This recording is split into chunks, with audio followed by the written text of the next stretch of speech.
Hello friends, welcome to Indian study पर आपका स्वागत है। दोस्तों, जैसा कि आप सभी लोग जानते हैं, मैं डेली बेसिस पे आपको हिंदी का प्रैक्टिस सेट प्रोवाइड करवा रहा हूं, जो कि आपके आने वाले एग्जाम यूपी पुलिस कांस्टेबल के लिए बेहद इंपॉर्टेंट है।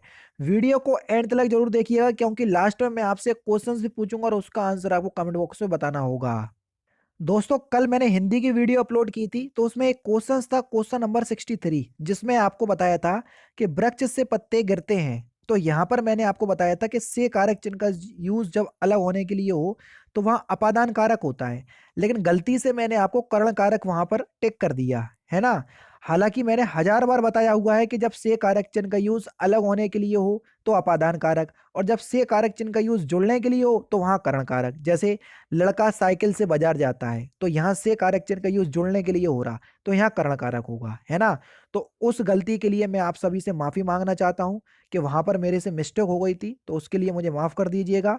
और ये क्वेश्चन नंबर 63 जो प्रैक्टिस सेट नंबर 6 है, उसको आप सही कर लीजिएगा। ठीक है, अब चलते हैं आज के प्रैक्टिस सेट की तरफ। तो पहला क्वेश्चन दोस्तों आपके सामने कि हिंदी वर्णमाला में अंतःज व्यंजन कौन से हैं। तो ये आपसे पूछा है अंतःज व्यंजन। अंतःज व्यंजनों की संख्या मैंने आपको बताई कि 4 होती है, और हिंदी वर्णमाला में अंतःज व्यंजन कौन कौन से हैं?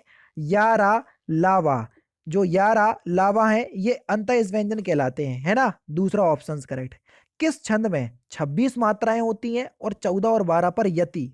14 और 12 पर यति का मतलब होता है ठहराव, यानी कि पहले 14 मात्राएं होंगी, फिर ठहराव आएगा, फिर लगातार 12 मात्राएं आएंगी। तो कौन सा छंद है जो 26 मात्राओं वाला छंद होता है और 14 और 12 पर यति होती है? तो सही आंसर हो जाएगा आपका गीतिका छंद, है ना। तीसरा ऑप्शन यहाँ पर आपका बिल्कुल करेक्ट। इसका उल्टा भी हो सकता है, यानी कि अगर 12 पर यति है और फिर बाद में 14 पर यति है, तो वहां पर भी आपका गीतिका ही छंद होगा, है ना। जरूरी नहीं है कि सीक्वेंस 14 और 12 वाला हो, 12-14 वाला भी हो सकता। ठीक है। निम्नलिखित में से असंगत, असंगत का मतलब होता है गलत, विलोम शब्द निम्नलिखित में से कौन से हैं, ये आपसे पूछा गया है। घात का विलोम शब्द प्रतिघात दिया, बिल्कुल ठीक है। प्रसारण का विलोम शब्द संकुचन दिया, ये भी बिल्कुल ठीक है। और शाश्वत का विलोम शब्द सदैव दिया, यहीं पर आपका गलत हो जाएगा, क्योंकि शाश्वत का जो विलोम शब्द होता है वो नस्वर होता है, ना कि सदैव। तो बस तीसरा ऑप्शन करेक्ट।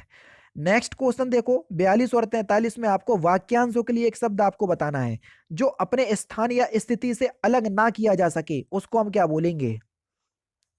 तो जो अपने स्थान या स्थिति से अलग ना किया जा सके, उसको हम बोलेंगे अच्युत। यानी कि इस क्वेश्चन का पहला ही ऑप्शन करेक्ट हो जाएगा। कौन सा? पहला ऑप्शन करेक्ट। जीने की इच्छा, वाक्यांशों के लिए एक शब्द क्या होगा, उसे हम क्या बोलेंगे? जीने की इच्छा, वाक्यांशों के लिए एक शब्द हो जाएगा आपका जिजीविषा। क्या होगा? जिजीविषा। दूसरा ऑप्शन करेक्ट। नेक्स्ट क्वेश्चन, सख्या गमन शब्द का संधि विच्छेद क्या होगा? जल्दी से बताइए। सख्या गमन शब्द का संधि विच्छेद आराम से आप बता सकते हो। तो सही आंसर क्या हो जाएगा सर?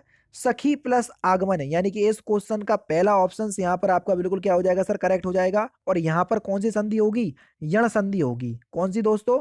यण संधि होगी। पहला ही ऑप्शन करेक्ट। जब किसी सामान्य बात का विशेष बात से तथा विशेष बात का समान बात से समर्थन किया जाए, तो वहां कौन सा अलंकार होता है? बढ़िया क्वेश्चन, जल्दी से बताइए। तो वहां पर कौन सा अलंकार होगा? वहां अर्थानुप्रास अलंकार होगा, है ना। यानी कि इस क्वेश्चन का तीसरा ऑप्शन करेक्ट, सॉरी माफ कीजिएगा, अर्थानुप्रास अलंकार होगा, है ना। तीसरा ऑप्शन यहाँ पर आपका बिल्कुल करेक्ट। नेक्स्ट क्वेश्चन, अशुद्ध वाक्य का चयन करना है। अशुद्ध यानी कि जो गलत है। कामायनी उच्च कोटि का काव्य है, बिल्कुल सही लिखा। माता पिता पूजनीय है, बस गलत, यहीं पर लिखा है पूजनीय शब्द जो है वो, उसकी वर्तनी जो है वो बिल्कुल गलत है, क्योंकि इस पूजनीय की जो शुद्ध वर्तनी होगी वो ये होगी जो मैं आपके सामने लिख रहा हूँ। ठीक है, ये बिल्कुल शुद्ध वर्तनी लिखी, तो ये गलत लिखा हुआ है इसलिए।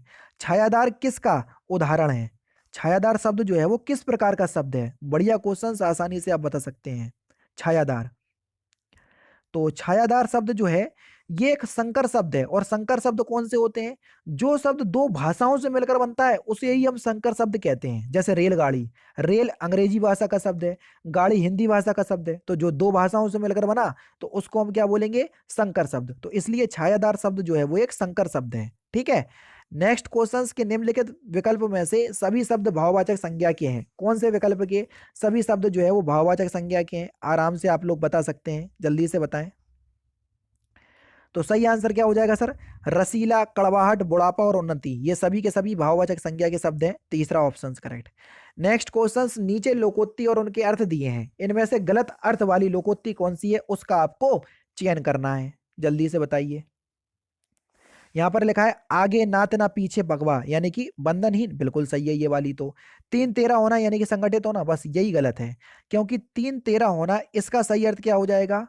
इसका सही अर्थ हो जाएगा अस्त व्यस्त होना, है ना। दूसरा ऑप्शन यहाँ पर आपका बिल्कुल करेक्ट हो जाएगा। गुलर का फूल होना इस मुहावरे का सही अर्थ क्या है? जल्दी से बताइए, गुलर का फूल होना इस मुहावरे का सही अर्थ क्या है? तो सही आंसर हो जाएगा आपका दुर्लभ वस्तु। तीसरा ऑप्शन बिल्कुल करेक्ट हो जाएगा। मैंने राधा के लिए कपड़े खरीदे, इस वाक्य में कौन सा कारक है बताइए। मैंने राधा के लिए कपड़े खरीदे, इस वाक्य में कौन सा कारक है बताइए। अब देखो, के लिए कारक चिन्ह आया, जब कारक चिन्ह आया तो वहां पर आपका कौन सा कारक होगा? संप्रदान कारक। तीसरा ऑप्शन करेक्ट। किस भाव की परिपक्व अवस्था को रस कहा जाता है? तो किस भाव की परिपक्व अवस्था को हम रस कहते हैं? स्थाई भाव की। तीसरा ऑप्शन, चौथा ऑप्शन बिल्कुल करेक्ट। आपको बताना है कि तिरंगा शब्द में कौन सा समास है।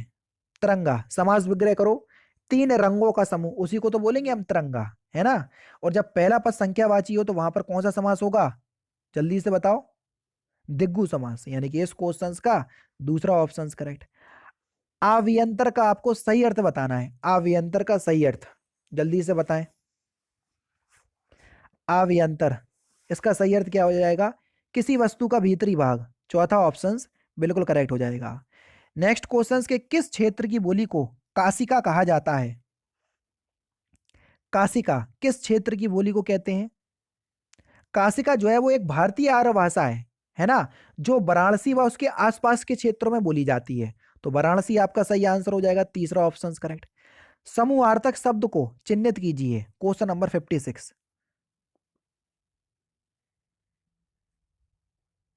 तो सही आंसर क्या हो जाएगा सर? देखो, ऑप्शन नंबर अगर आप यहां पर देख देख रहे होंगे, ए ऑप्शन स्वतवक। स्वतवक का मतलब होता है फूलों का गुच्छा, जिसको हम गुलदस्ता कहते हैं। और गुलदस्ता आप सभी लोग जानते हैं बहुत सारे फूलों से मिलकर बनेगा, यानी कि फूलों का समूह। तो उसी को ही हम तो समूहार्थक शब्द कहेंगे, है ना। तो पहला ऑप्शन करेक्ट। जूही की कली कविता के कवि कौन है? बढ़िया क्वेश्चन। जूही की कली, इसके रचयिता कौन है? तो सही आंसर हो जाएगा आपका सूर्यकांत त्रिपाठी निराला। तो निराला लिखा हुआ है, तो डरने की जरूरत नहीं है, पहला ही ऑप्शन करेक्ट। नेक्स्ट क्वेश्चन आपको बताना है, मिश्र वाक वाला सेंटेंस बताना है कि निम्नलिखित में से कौन सा मिश्र वाक वाला सेंटेंस है। तो सही आंसर हो जाएगा जो परिश्रमी है वह अवश्य सफल होगा। तो यहां पर देखो कॉमा लिखा, कॉमा की जगह आप की का भी यूज कर सकते हैं। जो परिश्रमी है तो वह अवश्य सफल होगा, की का यूज तो नहीं करेंगे, तो का यूज कर सकते हैं। अगर कॉमे से भी सेंटेंस जुड़ा तो वो मिश्र वाक्य का उदाहरण होता है। तीसरा ऑप्शन यहाँ पर आपका बिल्कुल करेक्ट हो जाएगा। नेक्स्ट क्वेश्चन, शब्द युग्म के सही अर्थ का चयन कीजिए।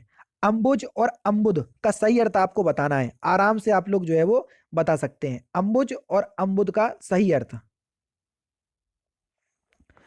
तो सही आंसर आपका क्या हो जाएगा सर? जल्दी से बताएं। अंबुज का मतलब होगा कमल और अंबुद का मतलब होगा बादल, यानी कि पहला ऑप्शन करेक्ट।